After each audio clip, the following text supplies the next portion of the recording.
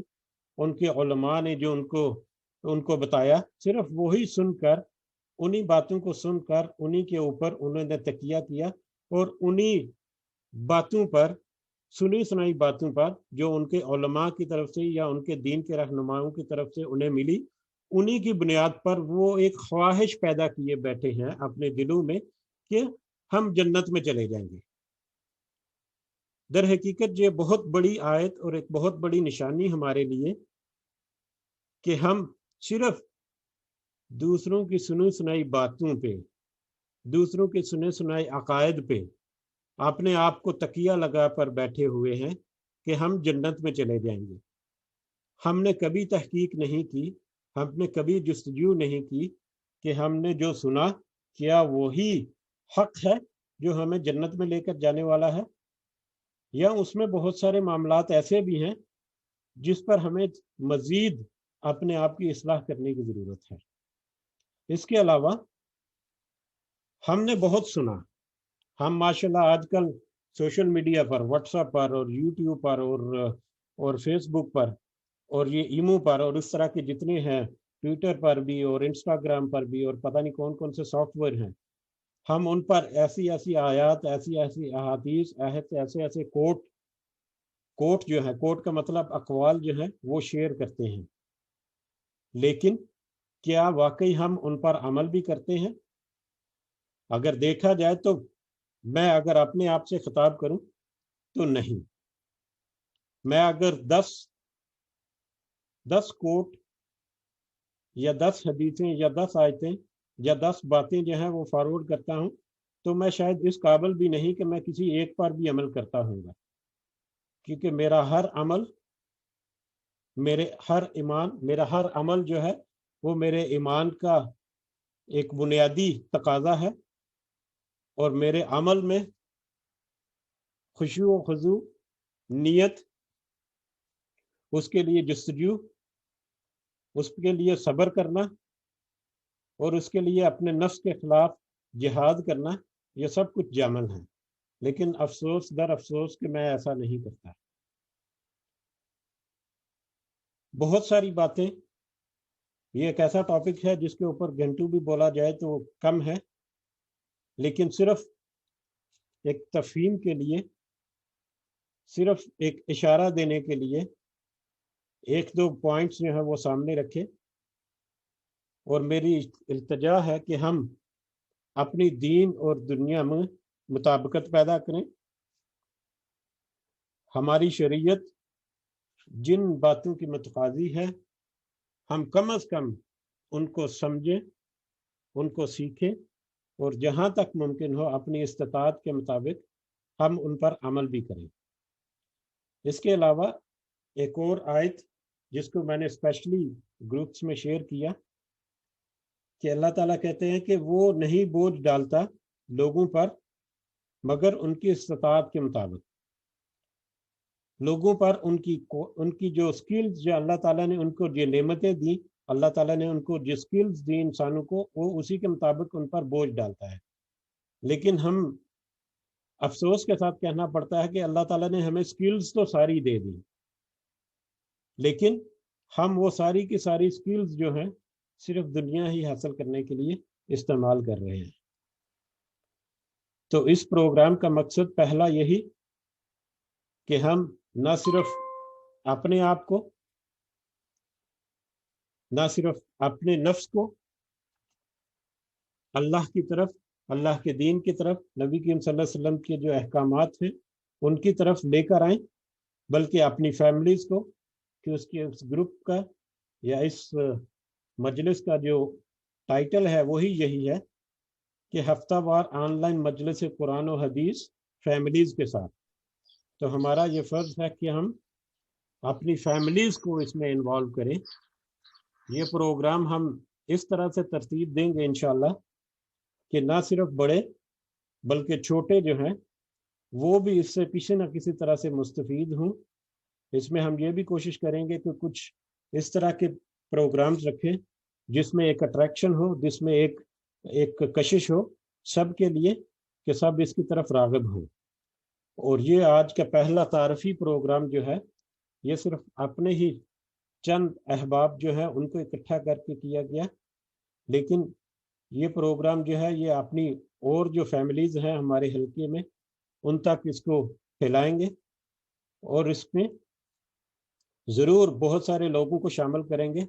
تاکہ ہم ایک دوسرے کی دیکھ کر ایک دوسرے سے سمجھ کر آگے بڑھ سکیں، اور تاکہ اللہ تعالیٰ ہمیں اور زیادہ آسانیاں پیدا کرے اور ہمیں اور زیادہ ہدایت اور رہنمائی عطا فرمائے انشاءاللہ۔ اس مجلس میں کچھ مختلف قسم کے موضوعات ہوں گے۔ وہ موضوعات کی طرف آنے سے پہلے میں صرف ایک انفارمیشن کے لیے کہ آج جو لنک آپ کو شیئر کیا گیا تھا یہ لمیٹڈ لنک ہے، اگلی مجلس سے یا جب باقاعدہ کلاسز کا شروع ہوگا تو اس وقت ایک دوسرا لنک شیئر کیا جائے گا جو کنٹینیوس رہے گا اور جو جس میں ٹائم باؤنڈ نہیں ہے، جس میں 2 گھنٹے 3 گھنٹے 4 گھنٹے بھی چل سکتا ہے، لیکن یہ جو ہے یہ 40 منٹ کا اس میں ہوتا ہے۔ تو ابھی 7-8 منٹ جو باقی رہ گئے ہیں اس کے بعد کلاس آف ہو جائے گی تو دوبارہ اسی وقت جوائن کر کے ہم دوبارہ کنٹینیو کریں گے۔ معذرت کہ آج کی مجلس کے لیے وہ میں ارینج نہیں کر سکا، لیکن اگلی مجلس کے لیے انشاءاللہ وہ پوری طرح سے آن بورڈ ہوگا اور اس طرح کی کوئی انٹرپشن نہیں ہوگی ہمارے پاس، ٹھیک ہے؟ تو اگر جیسے ہی کلاس اگر بند ہو جائے تو اسی وقت سارے دوبارہ آن لائن ہو جائیں گے تاکہ ہم جو آج کے جو موضوعات یا آج کا جو ہمارا مقصد ہے اکٹھے ہونے کا وہ ہم پورا کر سکیں انشاءاللہ۔ تو اس مجلس کے کچھ موضوعات، بہت سارے موضوعات ہو سکتے ہیں، کچھ اہم موضوعات جو ہوں گے ان میں سے سب سے ایک قرآن مجید کا ترجمہ اور تشریح سادہ الفاظ میں، علماء کے انداز میں نہیں، کوشش کریں کہ ہم سادہ الفاظ میں، بہت سادہ زبان کے ساتھ، بہت عام فہم الفاظ میں ہم قرآن مجید کا ترجمہ اور اس کی جتنی مختصر ہو سکے اس کی تشریح جو ہے وہ کر سکیں، اس کو سمجھ سکیں، اس کو سیکھ سکیں، اور جو اہم پوائنٹ ہے جو ہماری روزمرہ کی زندگیوں کے لیے ضروری ہیں ان کے اوپر تھوڑا سا زیادہ فوکس کریں تاکہ ہم اللہ تعالیٰ نے قرآن میں ہمیں کیا احکامات دیے کہ ہمارے لیے کیا رہنمائیاں ہیں ان سے ہم ہدایت حاصل کریں اور اپنی اصلاح کر سکیں۔ اس کے علاوہ قرآن کی تلاوت اور تجوید، جیسا کہ آج پہلے تلاوت ہوئی انشاءاللہ، تو ہم اس بات کے پر بھی فوکس کریں گے کہ کچھ تلاوت اور تجوید جو ہے اس کو کسی طرح سے اس مجلس کے کچھ میں کسی طرح شامل کیا جائے۔ اس کی پہلی تجویز تو میری یہی ہے، جیسے آج عبداللہ نے اور عبد الرحمن نے تلاوت اور ترجمہ کیا، اسی طرح سے ہم ایک ٹرن وائز ڈیسائیڈ کر سکتے ہیں کہ اگلی مجلس جب ہوگی تو اس میں کون جو ہے تلاوت اور ترجمہ کرے گا، اس سے اگلی مجلس میں کون کرے گا، یہ ہم گروپس میں یا کلاس میں ڈیسائیڈ کر سکتے ہیں۔ اور اس کے علاوہ تجوید جو ہے وہ بڑی اہم ہے قرآن مجید کو پڑھنے کے لیے، اور اگر میں مطلب بہت فرینکلی کہوں تو تجوید میں بھی بہت کمزور ہوں، بلکہ تجوید کا میں 0 ہے میری، تو ہم کوشش کریں گے کہ کوئی ارینجمنٹ کریں کہ جس سے ہم تلاوت اور تجوید جو ہے اس کو بھی کچھ حاصل کر سکیں، اس مجلس میں کچھ حاصل کریں، یا اس مجلس کے علاوہ روزانہ کی بنیاد پر یا ہفتے میں 2-3 کلاسز کچھ اس طرح سے سیپریٹ ارینج کر لیں جس میں خاص کر بچوں کے لیے اور بڑوں کے لیے بھی جن کو قرآن پڑھنے میں تھوڑی سی دقت ہے یا جن کو قرآن پڑھنے میں تھوڑا سا ان کا اٹکتے ہیں یا جیسا بھی ہے، تو ان کے لیے ہم ایک سیپریٹ شروع کریں انشاءاللہ۔ تو ہم وہ ڈسکس کریں گے انشاءاللہ کلاس میں۔ تو ایک موضوع یہ بھی ہوگا کہ تلاوت قرآن مجید کو پڑھنا کیسے ہے، اس کے پڑھنے کے حق کیسے ادا کرنے ہیں، اس بارے میں کچھ ہم سوچیں گے سمجھیں گے انشاءاللہ۔ اس کے علاوہ ہم اس میں یہ بھی دیکھیں گے کہ حدیث نبی صلی اللہ علیہ وسلم، حدیث کے کچھ موضوعات وہ اس میں شامل کریں گے، کس طرح سے کریں گے، کیسے کریں گے، وہ ہم آئندہ انشاءاللہ اس کی ترتیب بنائیں گے کہ حدیث نبی جو ہے اس کو بھی ہم پیش نظر رکھیں گے، کیونکہ قرآن مجید کی تشریح اور پریکٹیکل جو ایکسپلینیشن ہے نبی کریم صلی اللہ علیہ وسلم کی جو زندگی ہے وہی ہے، اور جب تک ہم حدیث کا علم اور حدیث کا فہم نہیں رکھیں گے، بہت سارے میٹرز میں ہم قرآن مجید کی تشریح کو بہت اچھی طرح سے سمجھ نہیں سکیں گے. تو اس لیے قرآن کے ساتھ ساتھ حدیث نبی جو ہے وہ بھی انشاءاللہ چلے گی. اس کے علاوہ سیرت النبی اور حدیث النبی جو ہے یہ ملتے جلتے ٹاپکس ہیں، لیکن سیرت النبی جو ہے وہ ایک خاص اہمیت کا حامل ہے کہ نبی کریم صلی اللہ علیہ وسلم خاص طور پر ان کے دن اور رات کیسے گزرتے تھے، وہ کس طرح سے اپنے دن اور رات گزارتے تھے، ان کے معمولات کیا تھے، انہوں نے کیا کیا احکامات دیے، کس طرح سے حالات زندگی رہے. تو اس طرح کے سارے معاملات جو ہیں وہ سیرت النبی ہے. تو سیرت النبی بھی ہم کچھ کوشش کریں گے کہ کسی طرح سے ہم اس مجلس میں یا اس جو سیٹنگز ہیں ہماری اس میں کچھ حد تک کور کریں. تو یہ عام موضوعات ہیں. اس کے علاوہ اور بھی موضوعات جو بھی اگر آپ کے ذہن میں آئیں تو آپ ضرور شیئر کریں، گروپ میں شیئر کریں، یا آج اگر وقت ملتا ہے کسی مطلب یہ پریزنٹیشن کے بعد تو آج بھی اس میں شیئر کیے جا سکتے ہیں. اس کے علاوہ اس مجلس کی کچھ سرگرمیاں کیا ہوں گی، کس طرح سے مجلس چلنی چاہیے. میں واضح کر دوں کہ یہ صرف میری ایک رائے ہے، اس میں مزید بہتری جو ہے اس کی گنجائش ہوگی، اور یقیناً اس میں ہم مزید بہتری کریں گے. اور میں امید کرتا ہوں کہ میرے جتنے یہاں پر پارٹیسپینٹس ہیں اور بعد میں بھی ہم جو فیملیز کو جس میں ایڈ کریں گے تو وہ ضرور ان سرگرمی میں حصہ لیں گے، نہ صرف حصہ لیں گے بلکہ ان میں بہتری کیسے لائی جا سکتی ہے اس سلسلے میں بھی رہنمائی کریں گے انشاءاللہ. تو اس سرگرمیوں میں سب سے پہلا جو ہم نے پہلے دیکھا کہ افہام و تفہیم، یعنی قرآن کی اور حدیث کی اور سیرت النبی جتنے بھی یہ ٹاپکس ہیں ان میں ہم نے پڑھا، اس میں ہم نے کیا سمجھا، اس میں کچھ سمجھ بوجھ ہم حاصل کریں گے اس طرح سے. اس کے علاوہ اس کو ہم کوشش کریں گے کہ انٹریکٹیو بنائیں. انٹریکٹیو کا مطلب کہ جتنے پارٹیسپینٹس ہیں وہ سب کی کسی نہ کسی طرح سے شمولیت ہو. جیسے بچے جو ہیں بچے بھی کسی طریقے سے پارٹیسپیٹ کریں، بڑے جو ہیں وہ بھی کسی طریقے سے پارٹیسپیٹ کریں. کچھ اس طرح سے ترتیب دیں گے ہم کہ سارے جتنے بھی پارٹیسپینٹس ہیں، جتنے اس میں شامل ہو رہے ہیں لوگ، وہ سب کسی نہ کسی طریقہ سے اس مجلس میں شمولیت اختیار کریں تاکہ وہ ان کی جو فوکس ہے، ان کا جو ذہن ہے وہ اس کی طرف مشغول رہے. اس کے علاوہ اس میں ہم کچھ کوئز یا سوال جواب کا بھی سلسلہ رکھیں گے. یہ ہم جو سارا کچھ رکھیں ہیں یہ ضروری نہیں کہ ایک ہی مجلس میں، ہم اس کو بائی پارٹس کر لیں گے. جیسے سوال و جواب جو ہیں ہفتے میں مطلب مہینے میں یا 3-4 مجلس کے بعد ایک دفعہ کوئز سیشن رکھ لیا. اسی طرح سے کچھ اور جو ایکٹیویٹیز ہوں گی اس میں، تو مختلف اوقات میں یا مختلف مطلب مجلسوں میں اس کو ترتیب دیں گے انشاءاللہ. تو اس میں کچھ سوال جواب یا کوئز کی فارم میں بھی ہوں گے، جو پہلے پڑھ چکے ہم اس کے ریلیٹڈ ہوں گے، یا کچھ سلیبس جو ہے وہ شیئر کر دیا جائے گا. اور خاص کر بچوں کے لیے یہ ایکٹیویٹی جو ہے وہ بہت ضروری ہوگی انشاءاللہ. اس کے علاوہ مقابلہ بازی یعنی بچوں میں کچھ کمپٹیشن یا بچوں میں ایک دوسرے سے آگے بڑھنے کا رجحان جو ہے اس کو پیدا کرنے کی ہم کوشش کریں گے. اس کے ریلیٹڈ کچھ سرگرمیاں اس میں ضرور ایڈ کریں گے انشاءاللہ. اس کے علاوہ بچوں کی خصوصیت شمولیت کا اہتمام، یہ آپ سب سے گزارش ہے کہ جب بھی آپ بیٹھیں تو اس میں بچوں کو ضرور شامل کریں. اور اس کے علاوہ بچوں کے لیے انعامات بھی اس میں ہوں گے. تو ابھی یہ کلاس جو بند ہو رہی ہے تو دوبارہ جوائن کر لیں گے سارے. ابھی تو جیسے ہی کلاس بند دیتی ہے تو دوبارہ سارے جوائن کریں انشاءاللہ.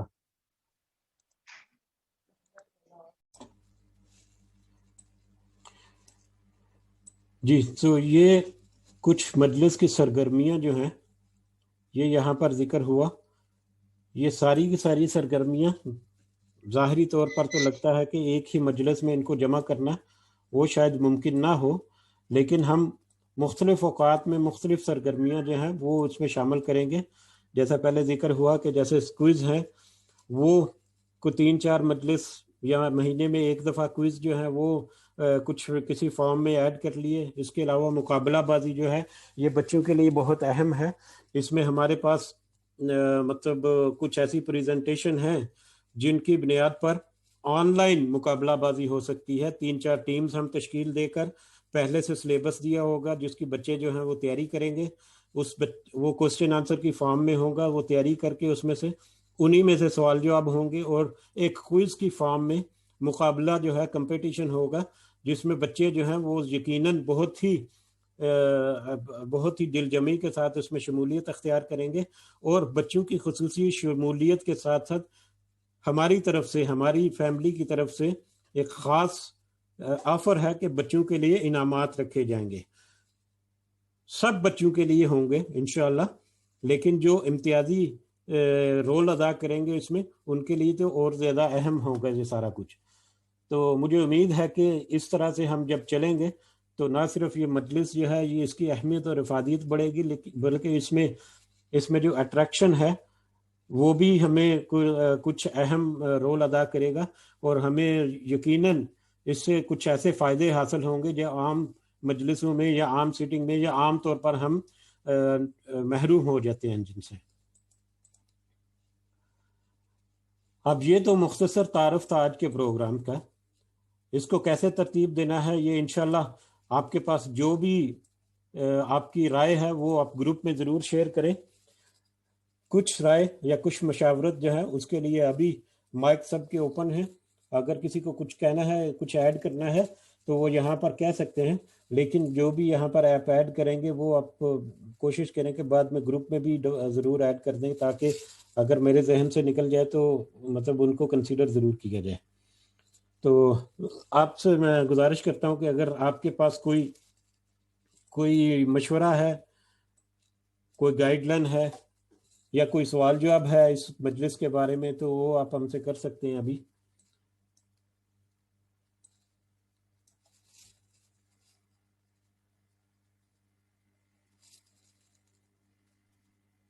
السلام علیکم ورحمۃ اللہ وبرکاتہ۔ وعلیکم السلام۔ ہاں اشفاق بھائی، اس میں میں نے نا کہنا تھا کہ مطلب جہاں پہ جو آپ نے سیرت النبی اور تجوید کا جو آپ کہہ رہے ہیں نا، تو اس پہ میرے پاس نا کچھ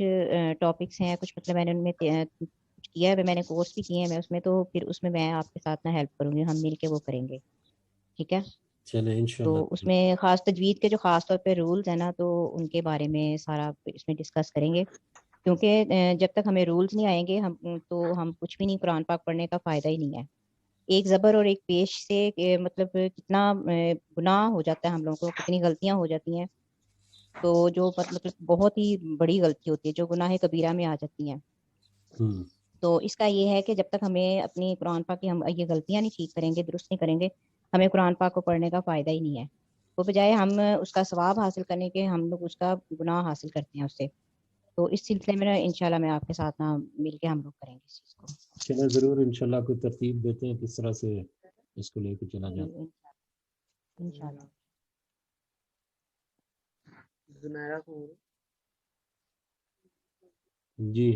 جی شفیق بھائی آپ کچھ کہنا چاہ رہے ہیں؟ آپ کا مائک آن ہے۔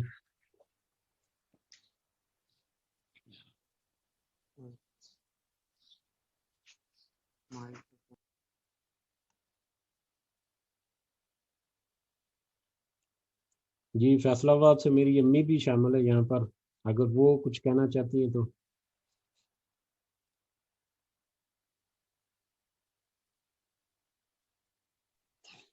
السلام علیکم ورحمۃ اللہ وبرکاتہ۔ وعلیکم السلام۔ وعلیکم السلام ورحمۃ اللہ وبرکاتہ۔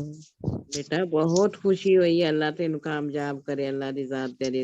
علم چ اضافہ برکت پاوے، اللہ دی ذات اپنی آمین رحم کر، آمین۔ اللہ دی ذات تیرے مقصد نو کامیاب کرے، دین دگنی رات چگنی ترقی اللہ دی ذات دے تینوں، آمین انشاءاللہ۔ سانو سن سمجھ کرن دی توفیق دے اللہ دی ذات۔ آمین۔ تو یہاں پر میں ایک چیز اور واضح کرنا چاہتا ہوں جو شاید مجھے شروع میں کرنی چاہیے تھی لیکن میرے ذہن سے نکل گئی، کہ یہاں پر جتنے حاضرین ہیں اور اس کے علاوہ بعد میں بھی جو آئیں گے اور شامل ہوں گے، اب کوئی بھی یہ مت سمجھے کہ کنڈکٹ کرانے والا میں یا کوئی بھی یا سننے والے جو ہیں ان میں فرق ہے۔ یقین مانے کہ ہمارا بھی وہی حال ہے جو آپ لوگوں کا ہے، صرف ہم میں اور آپ میں فرق مجھے شاید یہ لگتا ہے کہ میں نے یا ہماری فیملی نے ایک انیشیٹو لیا ہے، ایک شروعات کے لیے کچھ قدم بڑھایا ہے۔ اور ہم دعا کرتے ہیں کہ اس کشتی میں جتنے زیادہ مسافر سوار ہوں اتنا ہی اس کشتی کی جو افادیت ہے وہ اور زیادہ بڑھ جائے گی. لیکن یہ سمجھنا کہ ہمارے پاس علم نہیں، ہمارے پاس کا مطلب جو بھی یہ اپنے ذہن میں سوچتا ہے کہ دوسرے جو ہیں وہ زیادہ جانتے ہیں، ہمارے پاس علم نہیں، تو یہ بہت واضح طور پر میں یہاں پر بتا دینا چاہتا ہوں کہ خاص کر میں اپنی بات کروں گا کہ میرے پاس بھی کوئی ایسا علم، کوئی ایسی ذہانت، کوئی ایسی فصاحت کچھ بھی نہیں. نہ ہی میں نے ایسے کچھ کورسز پہلے کنڈکٹ کرائے، نہ ہی میں نے پہلے قرآن کی کوئی ترجمہ تشریح کی اس طرح سے پہلے کوئی دورے کرائے ہیں، نہ ہی میں نے کسی پارٹیسپیشن کی، نہ ہی میں کسی تقریروں میں حصہ لیا، کسی بھی قسم کی کوئی ایکٹیویٹی نہیں. صرف کس وجہ سے ہم جو ہیں اس بات پہ آئے کہ میں بہت عرصے سے میں سوچ رہا تھا، اور یقیناً آپ لوگوں کو بھی، میں آپ لوگوں کو اس لیے آپ لوگوں کے ساتھ شیئر کر رہا ہوں کہ مجھے امید ہے، بلکہ مجھے یقین ہے کہ ہم سب کی یہ کیفیت ہوتی ہے. بینگ مسلمان ہونے کے ناطے ہم اپنے ذہن میں ہر وقت یہ ضرور رکھتے ہیں کہ ہمیں اللہ کی طرف رجوع کرنا ہے. ہمارے ذہن میں یہ ضرور ہر وقت ہوتا ہے کہ ہم مسلمان ہیں، ہمیں نماز پڑھنی چاہیے، ہمیں قرآن پڑھنا چاہیے. یہ تو بہت عام سی باتیں ہیں، ہمیں اس سے آگے بڑھنا چاہیے. لیکن عام طور پہ یا ہم ہمت نہیں کرتے، یا ہمیں اس چیز کی ضرورت ہوتی ہے کہ کوئی ہمیں ہمت دلائے. اور ایسا بہت دفعہ ہو جاتا ہے کہ کئی دفعہ دوسروں کی ہمت دلانے سے انسان جو ہے نا وہ آگے بڑھنا شروع ہو جاتا ہے. میں بہت عرصے سے میں نے جیسا کہ ذکر کیا، نہ ہی میں مبلغ ہوں، نہ ہی میں طالب علم ہوں، نہ ہی میں ٹیچر ہوں، نہ ہی میں کوئی اس طرح سے عالم دین ہوں، نہ ہی میں نے اس طرح کے کوئی کورسز کیے، نتھنگ. لیکن بہت عرصے سے میرے ذہن میں تھا کہ میں کچھ شروع کروں، بہت عرصے سے کچھ شروع کروں. قرآن مجید کا ترجمہ، کوئی تفسیر، کوئی کچھ سمجھنے کی، کچھ فہم حاصل کرنے کی بہت دفعہ سوچا، بہت دفعہ نہ ہی کسی کے ساتھ بات کی، نہ ہی کسی کے ساتھ میں نے جستجو کی، اپنے آپ پہ میں ہی رکھا. ٹھیک ہے، اپنی گھر والی سے ایک دو دفعہ بات کی، وہاں سے انکریجمنٹ ملی. پھر میرے دو یہاں پر ساتھی ہیں جو اللہ تعالیٰ ان کو ضرور صدقہ، ان کا جو علم ہے اس میں صدقہ ان کو عطا فرمائے، اور اللہ تعالیٰ ان کے لیے رحمت فرمائے. ان کے ساتھ میں نے مشاورت کی، اور ان کی مشاورت سے پھر وہ ترجمہ اور تفسیر کی کلاس جو ہے نا وہ شروع کی میں نے. ٹھیک ہے، اور وہ جب میں نے شروع کی تو شروع کرنے سے میں یہ اس لیے آپ کے ساتھ شیئر کر رہا ہوں تاکہ ہم سمجھ سکیں کہ صرف باتیں کر لینے سے اور تھوڑی سی ہمت کرنے میں کیا فرق ہوتا ہے. جب میں نے شروع کیا تو پہلے دن تو مجھے ایک لفظ نہیں، صرف کیا مجھے تھا کہ تھوڑا بہت قرآن مجید پڑھ لیتا ہوں اور اس کو اوپر سے دیکھ کے تھوڑی سی ٹرانسلیشن. لیکن جب میں ٹرانسلیشن کے ساتھ اس کی تھوڑی سی تشریح کی طرف میں جب آیا تو پھر میرے لیے قرآن مجید کے الفاظ جو ہیں وہ الفاظ نہیں رہے، وہ ایک لفظ جو ہے وہ پوری کتاب بن جاتی ہے. جب ہم سوچتے ہیں، جب ہم تھوڑی سی تحقیق کرتے ہیں، جب ہم تھوڑی سی جستجو کرتے ہیں تو قرآن مجید کا ایک لفظ جو ہے وہ پوری ایک کتاب سے بھی زیادہ کئی دفعہ ہمارے لیے معنی رکھتا ہے. جب میں نے شروع کیا تو تب مجھے سمجھ لگی کہ صرف الفاظ ادا کرنا نہ ہی کچھ نہیں ہے، الفاظ کے پیچھے کیا ہے وہ بہت اہم ہے، اس کو سمجھنے کی ضرورت ہے. ہم کہتے ہیں کہ الحمدللہ، لیکن الحمدللہ کا مطلب کیا ہے؟ صرف اللہ کی تعریف؟ 3 الفاظ نہیں، یہ 3 الفاظ نہیں ہیں، یہ تو 3 کتابیں ہیں جن کو ہم پڑھ بھی نہیں سکتے، پوری طرح سے سمجھ بھی نہیں سکتے، پوری طرح سے ان کی تشریح بھی نہیں کر سکتے. ہم جب کہتے ہیں کہ میں مومن ہوں، میں مسلمان ہوں، تو میں مومن اور مسلمان صرف کلمہ پڑھ لیا نہیں. مومن کیا ہوتا ہے وہ تو بہت گہری چیز ہے. جب ہم کہتے ہیں کہ یا اللہ ہمیں ہدایت دے، تو ہدایت ایک لفظ نہیں ہے. جب ہم کہتے ہیں کہ ہم اللہ پر ایمان لاتے ہیں اور غیب پر ایمان لاتے ہیں، تو غیب جو ہے وہ ایک چھوٹا سا لفظ نہیں، غیب اتنی وسیع ہے کہ جس کا احاطہ کرنا ممکن نہیں. ہم دعا کرتے ہیں اللہ تعالیٰ سے، اللہ تعالیٰ سے جب دعا کرتے ہیں کہ اس کے بدلے میں اللہ تعالیٰ ہمیں کیسے لوٹائے گا ہمارے الفاظ کو، ہماری دعا کو کیسے قبول کرے گا، وہ سارا غیب ہے۔ ہمیں غیب پر یہ ایمان اور یقین رکھنا ہے کہ ہم اگر دعا کر رہے ہیں تو ہماری دعا کسی نہ کسی طریقے سے ہمیں لوٹائی جائے گی، یہ اللہ نے وعدہ کیا ہے۔ اگر ہمیں کوئی مصیبت تکلیف یا کچھ آزمائش آتی ہے تو اس میں غیب کے بہت سارے عنصر پنہاں ہیں جو ہمیں ظاہری طور پر نظر نہیں آتے۔ ہم ظاہری طور پر پریشان ہیں، لیکن اس کے لیے اللہ تعالیٰ نے ہمارے لیے کیا راستے کھولے ہوئے ہیں وہ ہمیں نظر نہیں آتے، کیونکہ ہمارا غیب پر ایمان نہیں۔ ہم اللہ کی طرف رجوع کرنے کے بجائے اس سے ہم گلے شکوے شروع کر دیتے ہیں۔ تو ایک ایک لفظ جو ہے وہ اتنی بڑی کتاب اور اتنی کھلی وضاحت ہے کہ جس کا احاطہ کرنا کئی دفعہ ممکن نہیں۔ اور اللہ تعالیٰ نے کیا کہا، یہ کتاب جو ہے ذالک الکتاب، جیسے ہی قرآن مجید سورہ بقرہ شروع ہوتی ہے ذالک الکتاب لا ریب فیہ، اب ریب جو ہے اس کو شک کا ترجمہ کر دیا جاتا ہے، شک تو ہے ہی نہیں، ریب جو ہے وہم و گمان کے برابر بھی کوئی شک نہیں، ریب اور شک میں تھوڑا سا فرق ہے۔ اور یہ جب ہم کہتے ہیں کہ اس کتاب میں کوئی ریب نہیں، تو اس کتاب میں جو کچھ لکھا ہوا ہے ہم اس پہ یقین نہ کریں تو ہم کیسے کہہ سکتے ہیں کہ یہ کتاب میں کوئی شک نہیں؟ اور اگر ہمیں اس کتاب میں کوئی شک نہیں تو ہمیں اس کتاب کے ہر لفظ کو سمجھنا ہے، سیکھنا ہے، اس میں سے کچھ نہ کچھ حاصل کرنا ہے۔ تو یہ چیزیں جب تک نمبر 1 جب تک خود پڑھنے کی کوشش نہ کریں، اور نمبر 2 خود پڑھنے سے بھی زیادہ اہم دوسروں کو پڑھانے کی کوشش نہ کریں، تو اس کا صحیح فہم آ ہی نہیں سکتا۔ آپ یہ کہہ لیں کہ میں نے اگر خود پڑھا تو مجھے 100 میں سے 10% جو ہے وہ میرے علم میں تھوڑا سا اضافہ ہوا، 100 میں سے 10%، حالانکہ میں 10 سے بھی کچھ کم کہنا چاہ رہا تھا،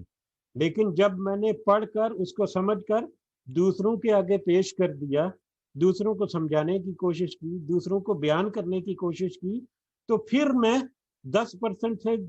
بڑھ کر ہو سکتا ہے 60 70 80 تک پہنچا ہوں۔ 100 تک پہنچنا تو پڑا اللہ تعالیٰ کا خاص کرم ہے ان لوگوں پر جو شاید یہ کلیم کرتے ہیں۔ میرا نہیں کہ آپ کو کوئی کلیم کرتا ہے کہ ہمیں 100% سمجھ آ گئی، لیکن کم از کم اپنی استطاعت میں اگر ہے تو ہمیں جو سمجھ آتا ہے، جو پڑھنے سے سمجھ آتا ہے، وہ کچھ بھی نہیں، لیکن جو دوسروں کو پڑھانے سے یا دوسروں کو بتانے سے یا دوسروں کو ایکسپلین کرنے سے جو سمجھ آتا ہے، صحیح فہم وہی ہے۔ اسی لیے ایک آدمی ایک مکالمہ ہے، ایک مکالمہ اس طرح سے ہے کہ ایک شخص نے ایک دوسرے شخص سے پوچھا، یا دوسرا کوئی طالب علم تھا اس سے پوچھا اس نے کہ ہاں بیٹا کیا کیا تم نے، کیا کیا آپ نے، کیا پڑھا لکھا، کیا کیا؟ تو وہ کہتا جی کہ میں نے گریجویشن کر لیا، مطلب ایم فل کر دیا، پی ایچ ڈی بھی کر لی میں نے۔ اچھا تو وہ کہتے ہیں اچھا تو ماشاءاللہ اب آپ طالب علم ہو گئے ہو۔ وہ کہتا ہے بڑا حیران ہو گیا کہ میں نے پی ایچ ڈی کر لی ہے اور آپ مجھے کہہ رہے ہیں کہ اب آپ طالب علم ہو گئے ہو۔ تو انہوں نے کہا کہ در حقیقت اب ہی تم علم حاصل کرو گے، پہلے تو تم نے جو پڑھا وہ کتابوں سے پڑھا، یا ڈفرینٹ ریسورسز کے تھرو، ڈفرینٹ انٹرنیٹ کے ذریعے، یا ڈفرینٹ وسائل کے ذریعے، یا ڈفرینٹ تحقیقات کے تھرو تم نے مطلب اس کو اپنے گیدر کر کے اپنی صرف امتحانات دینے کے لیے، لیکن صحیح علم جو ہے وہ تو اب تم نے حاصل کرنا شروع کرنا ہے۔ تو اسی طرح سے ہے کہ جب آپ پڑھتے ہیں تو دراصل آپ طالب علم نہیں، جب آپ پڑھانا شروع کرتے ہیں تو صحیح طالب علم تو تب ہی بنتے ہیں۔ تو اللہ تعالیٰ ہمیں ہمت اور توفیق دے کہ ہم، خاص کر مجھے کہ میں صرف الفاظ ہی ادا کر رہا ہوں، اللہ تعالیٰ مجھے توفیق دے اور پھر ہم سب کو توفیق دے کہ ہم صرف الفاظ تک محدود نہ رہیں، الفاظ سے بڑھ کر اس میں کچھ عمل بھی کر سکیں، اور اس عمل میں اپنی نیت کو خالص کریں، اپنی جستجو کو خالص کریں، اس میں صبر کا عنصر جو ہے اس کو شامل کریں، تاکہ ہم صحیح معنوں میں جو ہم پڑھ رہے ہیں، جو سیکھ رہے ہیں، جو ہم عمل کر رہے ہیں، اس کا زیادہ سے زیادہ اجر بھی ہمیں ملے۔ اور اجر کے بارے میں، نیکیوں کے بارے میں یہ بھی بہت واضح ہے کہ قیامت کے دن نیکیاں گنی نہیں جائیں گی، تولی جائیں گی۔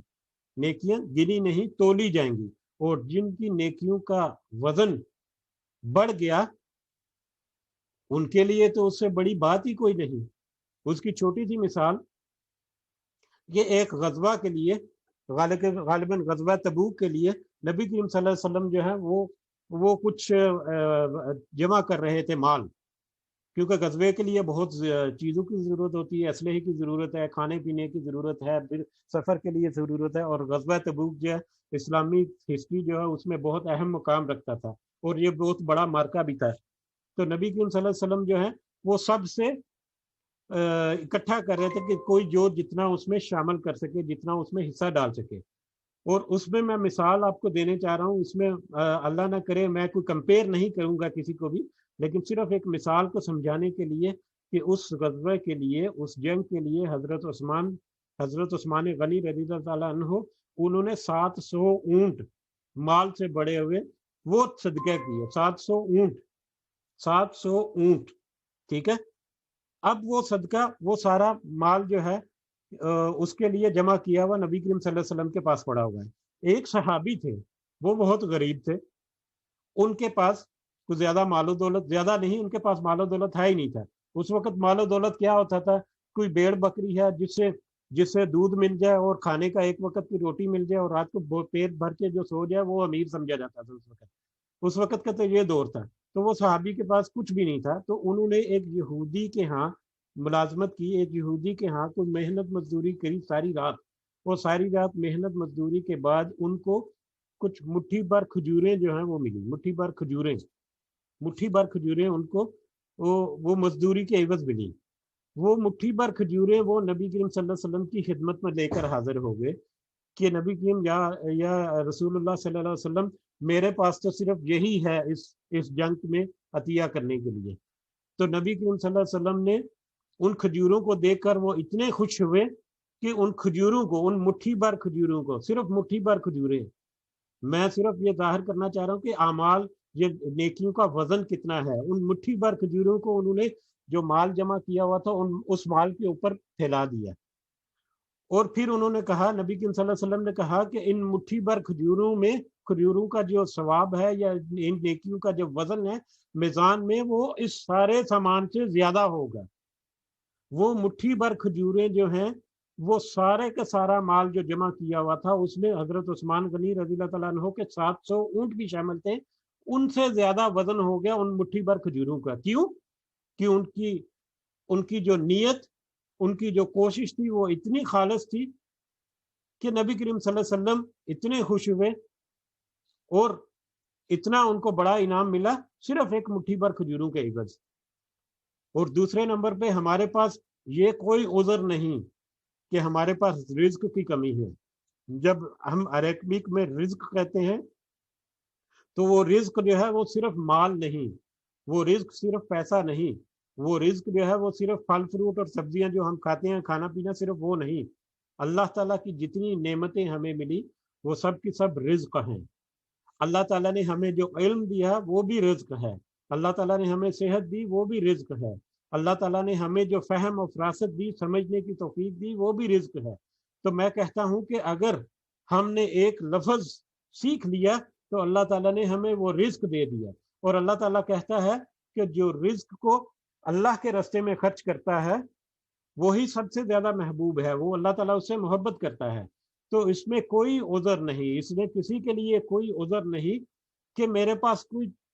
صدقہ کرنے کے لیے مال نہیں، میرے پاس صدقہ کرنے کے لیے رزق نہیں۔ اگر کوئی یہ کہے کہ میرے پاس پیسہ نہیں تو میں کیا صدقہ کروں، وہ صدقہ کر سکتا ہے کہ کچھ پڑھ کے کسی دوسرے کو پڑھا دے، اپنی ہمت اور توفیق کے مطابق کسی دوسرے کی مدد کر دے، اپنی ہمت اور توفیق کے مطابق کسی خیر کے کام میں پریکٹیکلی عمل کر لے، کوئی ایسا کام کرے جس میں پیسہ اس کا نہ لگے لیکن اس کی ہمت، کوشش، توفیق جو ہے وہ لگے، تاکہ وہ قیامت کے دن اللہ تعالیٰ جو ہے جب اس سے سوال کرے کہ میں نے جو تمہیں رزق عطا کیا، میں نے جو تمہیں استطاعت دی، میں نے جو تمہیں کمائی دی، میں نے جو تمہیں طاقت دی، وہ طاقت تم نے کہاں پر خرچ کی، تو میں کم از کم یہ کہہ سکوں کہ یا اللہ میرے پاس جو پیسہ تھا وہ میں نے خرچ کیا، اگر میرے پاس پیسہ نہیں تو میں نے یا اللہ میں نے تیری راہ میں یہ کوشش کی، میں نے تیری راہ میں یہ سیکھ کر کسی دوسرے کو سکھایا، میں نے کسی دوسرے کی اس طرح سے مدد کی، میں نے کوئی اللہ کے راہ میں کچھ کام ہو رہا تھا میں نے اس طرح سے اس میں شمولیت اختیار کی، تاکہ اس دن ہم ایک یہ جواز پیدا کر سکے کہ اللہ تعالیٰ نے ہمیں جو ہمت اور توفیق دی اس میں یقیناً ہم دنیا کو گزارنے کے لیے تو خرچ کر رہے ہیں، ہم آخرت میں بھی اس میں اس کا کچھ حصہ جو ہے وہ حاصل کر سکیں۔ اور اسی طرح سے میں اکثر جو ہے وہ شادی بیاہ کی مثال دے دیا کرتا ہوں، کیونکہ میرا شاید آبزرویشن اتنا وسیع نہیں کہ جب شادی بیاہ شروع ہوتا ہے تو کیسے ایکٹیویٹیز شروع ہو جاتی ہیں، 6 مہینے پہلے، سال مہینے منگنی ہو گئی ہے، اب شادی شروع ہونی ہے، کیسے کرنی ہے، کب کرنی ہے، کہاں کرنی ہے، مینیوز ڈیسائیڈ کرنے ہیں، وہ جہیز کتنا بنانا ہے، اس کے ارینجمنٹ کتنا کرنا ہے، کتنے لوگوں کو بلانا ہے، کھانا کیا بنانا ہے، کیسے اس کی ساری تنظیم کاری کرنی ہے، وہ ساری کی ساری سکلز ہمیں پتہ چلتی ہیں۔ ایک عام آدمی کی سکلز اگر دیکھنی ہے تو اس کو کوئی ایسا کام دے دو جس کو وہ بڑے شوق سے کرے، کوئی آدمی جس کام کا زیادہ شوق ہو تو وہ اس میں بہت زیادہ انوالومنٹ لے کے کرتا ہے، تو اس کی ساری سکلز نکھر کر اس میں سامنے آ جاتی ہیں۔ تو یہ کہنا کہ اللہ تعالیٰ نے کوئی سکلز دے دی، اللہ تعالیٰ نے کوئی توفیق، فہم، ہمت دے دی تو وہ صرف دنیا کے لیے خرچ کرنا نہیں، اس میں سے کچھ جتنا ممکن ہو کچھ ایسی باتیں، ایسے اعمال، ایسے بھی وقت نکالیں جو ہم کل اللہ کے حضور پیش کر سکیں۔ جب ہم اپنا سامان سفر یہاں پر باندھ کر 4 فٹ مٹی کے نیچے چلے جائیں تو ہمارے ساتھ کوئی گٹری پڑی ہو جس میں سے ہم کھول کر کچھ ہدایت یا ہمارے لیے کچھ روشنی مل جائے، جس میں اللہ تعالیٰ ہمیں ہمارے میزان میں رکھے تو ہمارا میزان جو ہے وہ دھڑک سے نیچے جا لگے دوسری طرف کے مقابلے میں۔ تو ہمیں یہ ضرور کوشش کرنی چاہیے اور ضرور سوچنا چاہیے کہ ہمارے ہاتھ میں جو ہے، ہمارے بس میں جو ہے، خاص کر میں ان سے کہہ رہا ہوں کہ جن کے پاس پیسے کی کمی ہے، جو کہتے ہیں کہ ہمارے پاس بہت زیادہ مال نہیں، وہ ان کے لیے یہ بہت زیادہ اہم ہے۔ اور میں کہتا ہوں کہ کثیر تعداد ایسے لوگوں کی ہے جن کے پاس مال نہیں، لیکن ان کے پاس اتنا کچھ ہے صدقہ دینے کے لیے کہ ان کو خود بھی پتہ نہیں۔ تو اپنے نفسوں کو ٹٹولیں، اپنے جسموں کو ٹٹولیں، اپنی ہمت کو ٹٹولیں، اپنے علم کو ٹٹولیں، اپنے ذہن کو ٹٹولیں، اور اس میں سے دیکھیں کہ کہاں پر کیا جگہیں ہمارے لیے نکلتی ہیں، کہاں پر ہمارے لیے کچھ حصہ نکلتا ہے جس کو ہم اللہ کے راستے میں بھی خرچ کریں، تاکہ اللہ تعالیٰ ہمیں جو ہے وہ اس کا صحیح معنوں میں بدل بھی دے۔ تو یقیناً اللہ تعالیٰ ہمیں اس کا بدل جو ہے وہ دے گا، جو یقینی طور پر اس دن ہے جس دن اللہ تعالیٰ انصاف کرے گا۔ اور اللہ تعالیٰ کے انصاف کا تقاضا یہ ہے کہ جس کا جو حق ہے اس کو اس کا حق مل جائے، اور اللہ تعالیٰ کا یہ بھی وعدہ ہے کہ اس دن کسی کے ساتھ ظلم نہیں کیا جائے گا، اور اس کے دن ایسا انصاف ہوگا کہ کسی کو ہمت نہیں ہوگی کہ اس کے اوپر انگلی اٹھائے کہ یا اللہ تو نے یہ انصاف میں کچھ ڈنڈی مار دی۔ وما علینا الا البلاغ۔ شاید میری بات زیادہ لمبی ہو گئی تو معذرت کے ساتھ کہ اگر کچھ ایسے معاملات ہو گئے تو اگر ابھی بھی کچھ کسی کو ایڈ کرنا ہے، نہیں تو مجلس وائنڈ اپ کرنے کی طرف چلتے ہیں اور اس کو مزید جو ہے فائن ٹیون کریں گے انشاءاللہ آئندہ دنوں میں، تاکہ اگلی مجلس جو ہے وہ بہتر طریقے سے ٹو دی پوائنٹ شروع کی جا سکے۔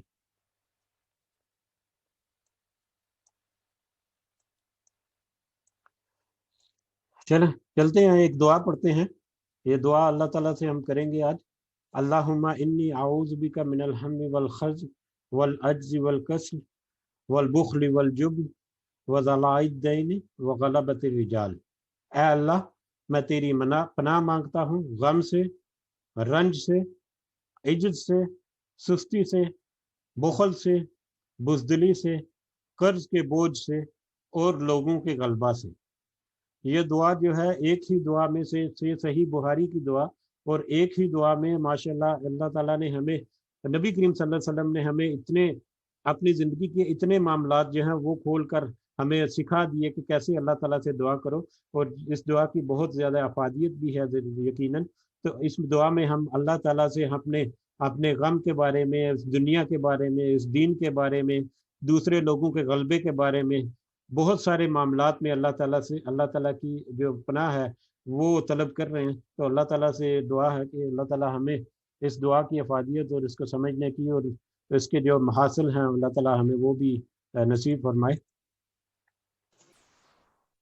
ربنا تقبل منا انک انت السمیع العلیم وتب علینا انک انت التواب الرحیم۔ سبحان ربک رب العزۃ عما یصفون وسلام علی المرسلین والحمد للہ رب العالمین۔ سبحانک اللہم و بحمدک اشہد ان لا الہ الا انت استغفرک و اتوب الیک۔ اسی کے ساتھ آج اجازت چاہتے ہیں، انشاءاللہ اگلی مجلس میں کوشش کریں گے کہ کچھ اچھی طرح سے پریپیئر کریں اور کسی اچھی طرح سے اس کو شروع کر سکیں۔ تو جزاک اللہ خیر، آپ نے جو میرا ساتھ دیا، یہاں پر جو شمولیت اختیار کی، ہمارے ساتھ ضرور شامل رہیں اور ضرور اپنی رائے جو ہے وہ گروپس میں بھی شیئر کریں، اور اس کے علاوہ بھی جیسے بھی ہم اس کو بہتر طریقے سے چلا سکتے ہیں۔ اللہ تعالی ہمیں ہمت اور توفیق دے کہ ہم اپنے مقصد میں کامیاب ہو سکیں، اور اللہ تعالی ہمیں ریاکاری سے بھی محفوظ رکھے۔ آمین یا رب العالمین۔ السلام علیکم ورحمۃ اللہ وبرکاتہ۔